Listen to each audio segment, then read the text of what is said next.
On my recent trip to Disneyland, I was able to enjoy the Story of Celebration 70th Anniversary guided tour in Disneyland Park. This is a $120 tour per person, taxes not included, and they offer it a couple times in the morning and a couple times in the afternoon.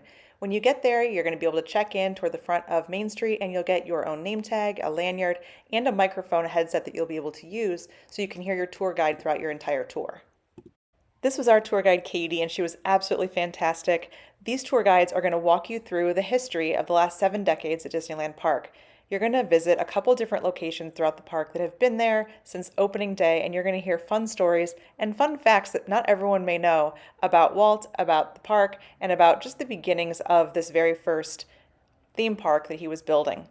As you go, you're also going to have a few different experiences that you'll have. So not only are you going to learn about the history of the park, you're also going to be able to go and take a ride on the Mark Twain Riverboat. This was a really great thing that we were able to do and enjoy our own time on there. The riverboat itself does have some audio that you can hear, no matter if you're on a tour or not, that you can enjoy while you're there. But our tour guide also added in additional context and information about the original stops along the way along the riverboat. So that was a really fun addition to the whole experience.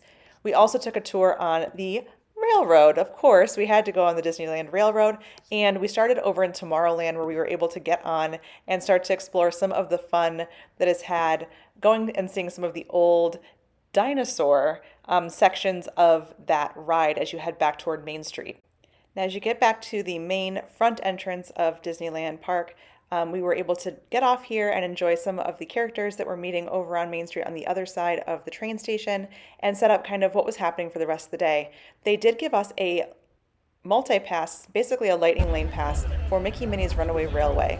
And what was so nice about that is we were able to use it anytime the rest of our day, so we didn't have to do it during the tour, it didn't take up too much time, but we did have that dedicated ride time that we could go and enjoy after the tour was over. It's a 2-hour tour, but again, at the end of the night, you're able to go and have reserved seating that is very front and center, right across from the front of the train station, to watch the Paint the Night parade. Here they were giving us popcorn and giving us great seats to enjoy that entire parade in the evening. So if this is something that you would love to add to your list, I highly recommend it. For someone who's a huge fan of the history of Disney and learning more about the parks, this is a great way to do it on a very hands-on way. So maybe plan that into your next visit to Disneyland. If you've done this before, let me know what you thought in the comments, and be sure to like and subscribe and follow along for more of our Disneyland experiences and also a lot more about other parks around the world. Thanks.